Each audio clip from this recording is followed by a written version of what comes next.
Welcome back, and to those who've just joined us, we're talking estate planning this evening. My guest is Mervyn Messias, and we're very much talking about what happens when a power of attorney actually comes to an end. What does individuals do? So, Mervyn, let's just, because I want to get to some emails, I do want to question. So now we have power of attorney. We don't want to go the curatorship route if we can avoid it. But the institutions themselves may ask for proof that the individual is of mental capacity and understands. So just take us through that gap. Do you mean they want to know that he's got mental capacity? Yes. Well, he'll have to produce a medical certificate. Okay, but he hasn't. I can't produce that. He can't produce it. No. He does or doesn't have mental capacity. He doesn't have mental capacity. He doesn't have. No. Well, then they won't transact. So then, even if I complete an enduring power of attorney, it's not going to be of any good. I'm going to have to go the curatorship route. If he has not got, do you mean if he has not got mental capacity? Yes. Then he'll have to go the curatorship. At what level does curatorship start becoming reasonable? Whenever he can't understand. No, financially. States of what size? Any size. R1 million upwards. Any size. It's not only that. It's what about your medical problems? Yes. There's two routes. There's financial and there's medical. There's health care, they call it. So there's two kinds of enduring powers of attorney. There's health care and there's financial. They're two separate kinds of enduring powers of attorney. People don't realize that. There isn't just one kind of enduring power of attorney. There's two kinds. So it's two levels, because you know who gives instructions for your health care. So when you can't give instructions both ways, you've got to have a curator. Unfortunately, that's the situation. And the procedure for a curator is terrible. I mean, when you think about people who got cognitive memory loss leading into dementia, maybe leading into Alzheimer's, you know, Mervyn? It's not only that. What about depression? Okay, so let me ask you this. Is there another solution? If I've got assets, is it better for me now to convert my assets and put them into a trust? Trust is king.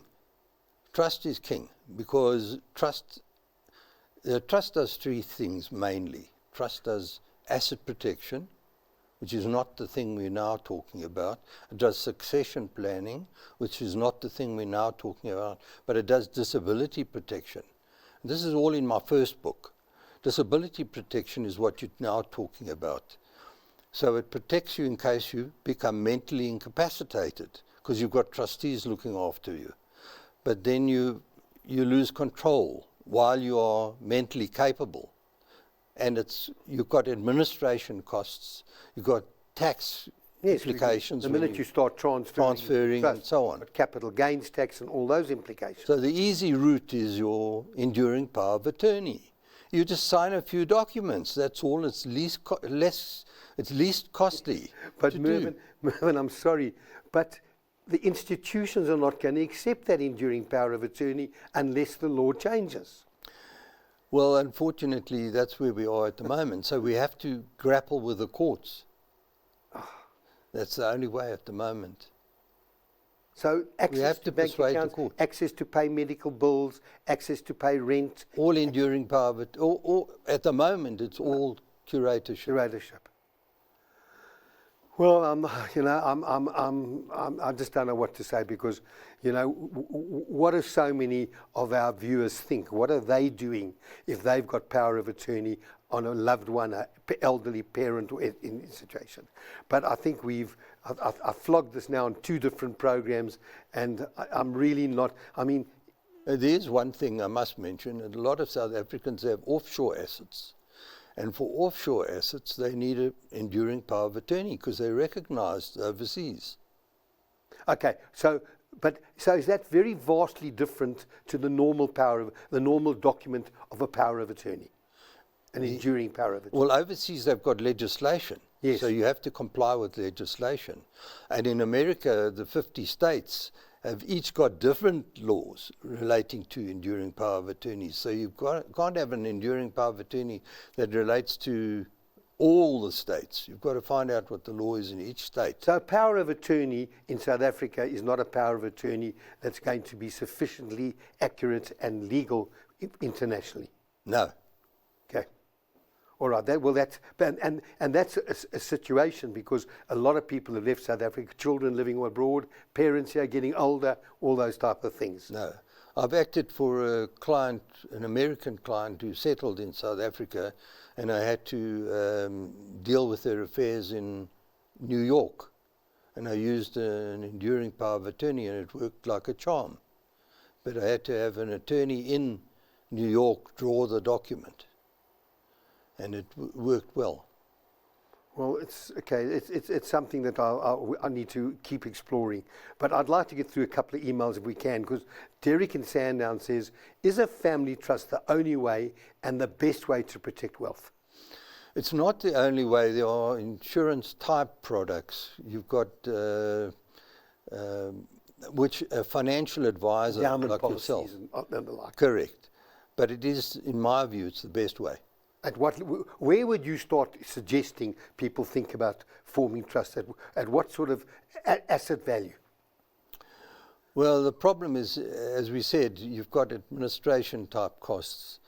So, to be fair, probably around 5 million. You would? Yeah. Okay.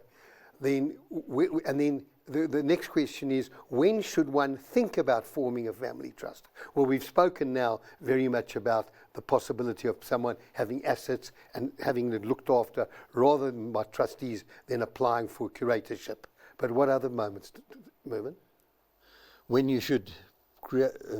sorry, your question is? Yes, when should you start? So you should start sooner than later thinking about a family trust. Well, you should start, you're thinking about it the minute you want to have a will. That's when you really you should start thinking about a family trust, or when you're acquiring assets.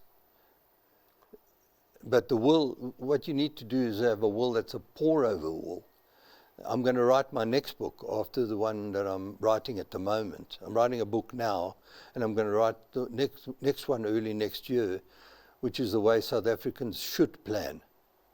And they should be planning with wills and trusts rather than wills and deceased estates.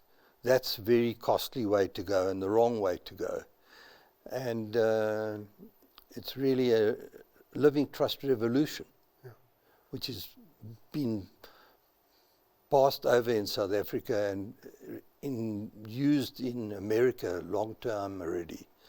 And when you create a will, you should be using a living trust, especially if you have a fair amount of assets. No, you spoke about the last time, a living trust versus a testamentary trust. Definitely.